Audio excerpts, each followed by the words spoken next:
Hello and welcome. My name is Evgeny Rusakov and you're watching TVP World, interview from Vilnius.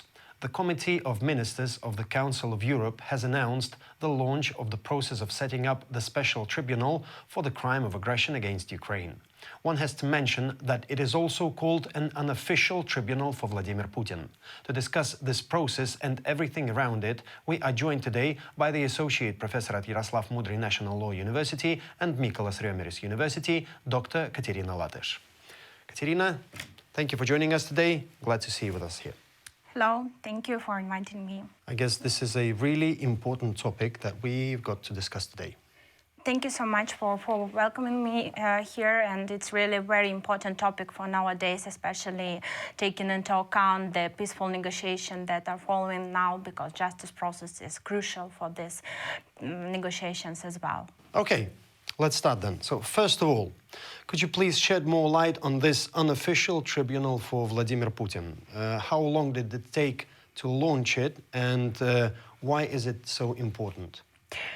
The Special Tribunal, I would say that this is one of the important steps to establish accountability for this aggression. And this Special Tribunal will be only against high-level politicians and those who taking decisions to prepare this illegal aggressive war.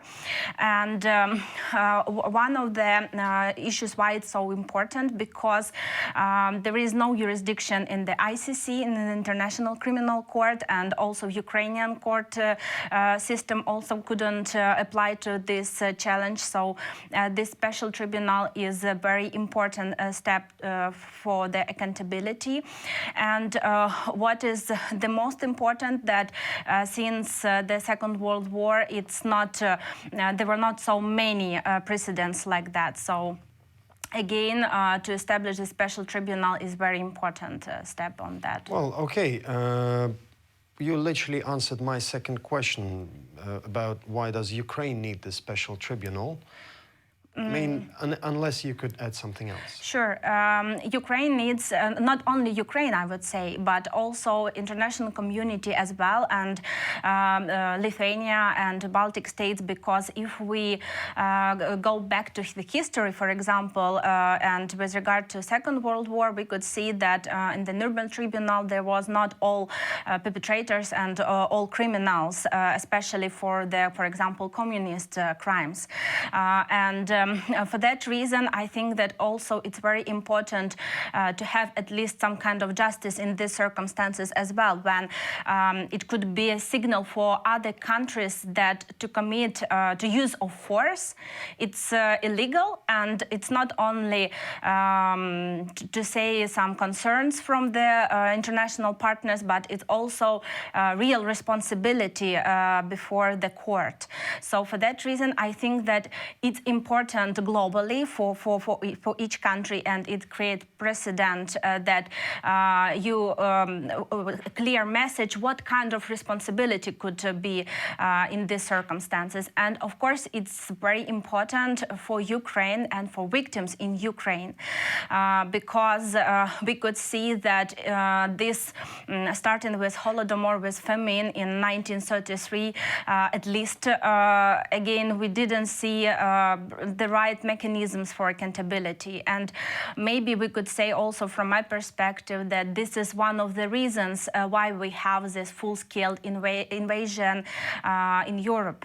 And we couldn't see how we could stop it. And these negotiations that are starting also showed that. And with regard to the when it was started, these negotiations to create special tribunal, it was started in 2022. Since the full-scale invasion? Yes, and proceed for now. But again, there are so many formalities with regard to that, starting with the point who should establish that it could be applicable, that it could be international recognizable, because for everyone it's clear that it's not enough to have it like only in Ukraine.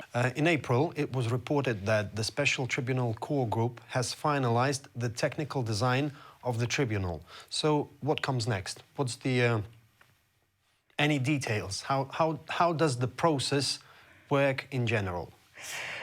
So for now, what we know from public available sources, again, because it's, for example, there was developed the statute that established the special tribunal, the composition, how the judges will be elected, but of course it's not publicly available due to confidentiality reasons also, and due to that as much as possible countries should join this process for international recognition of this tribunal. And this is like technical work for design of the special tribunal, where it will be situated, how many judges there will be, from which countries, for how long it should take. But mostly it's like, for now, it's more like political step on that there is at least the common decision on which framework it will be established, because we all know that from the UN it's impossible, because the Russia, one of the members of the UN, we could have this structure when it's under umbrella of the UN. But as far as this problem exists, for that reason there was developed like regional model where the Council of Europe, even not European Union, Council of Europe, because there are more members than in the European Union. So again, it shows more representative, more support, and at least it could somehow correlate with the UN model if it was. I see. Yeah. Okay. So as you've already mentioned, then this tribunal is expected to investigate Russia's top leadership. And at the same time, the tribunal will not be able to prosecute, including in absentia, Russia's top officials. So how are we supposed to understand this? It's a very good question with regard to trials in absentia, because this special tribunal should admit to fair trial requirements, so that then these court judgments could be enforceable and could have impact for international community. And usually, if the trial in absentia, in some countries even it doesn't allow to do that in a trial in absentia, because it's not admitted fair trial. But in accordance to the last development of international law, also the European Court of Human Rights practice, there are some requirements where the trial in absentia could be admitted and to follow the fair trial. What kind of requirements? One of the most requirements that the perpetrators, they have to be informed about the trial. Properly informed. Properly informed, and there should be written evidence about that. So then the question arises how we could inform if they, for example, situated in the occupied territory or in Russia, and if this country, for example, Ukraine, doesn't have any kind of bilateral agreements of cooperation, and we couldn't send official subpoena or any other note to Russia. And in this case, we could use MH17 in the Netherlands, MH17 Boeing. Okay. Yeah, and there was 4 perpetrators. One of them was very well-known Girkin.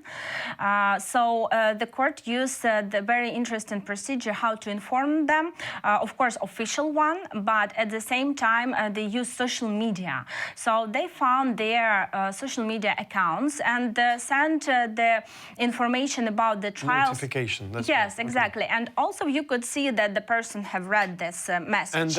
And that is considered as one of the additional sources, of course, not the main sources, but that we use official one, then we use this non-official through social media, and the final also what was interesting that they were used interviews of Mr. Girkin. He gave them a lot, and when he answered to one of the questions from the journalist about this trial MH17, the journalist asked him whether he knows and whether he wanted to participate in this trial. Said, yes, I know. Yes, so it was filmed, it was kept, and then it was presented in the court that yes, the perpetrator, he knows about He's that. He's informed about this tribunal. Yes, but he doesn't want to use his right to be present at the court. So again, This is his right, and then he could appeal, because this is the second requirement to admit that a trial in absentia could happen. Properly informing the perpetrator is the first step of starting the trial against him. Am I right here?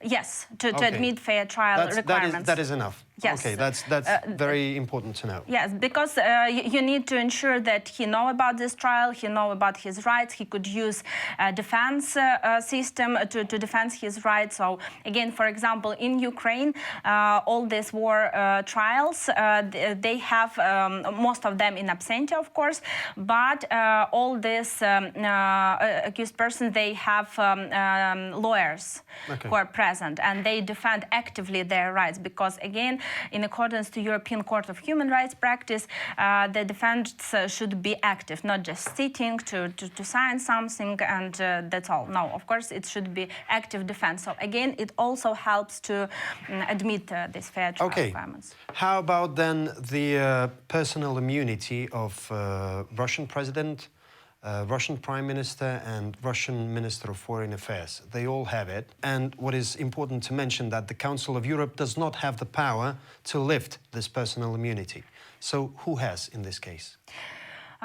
So this is so-called troika, and this is a real problem for all international adjudication system, how to overcome this immunity. But at the same time, we need to take into account that international law concepts also developed, and there is a concept in accordance to which these even high-level politicians, they couldn't use immunity to avoid responsibility when we are talking about international crimes.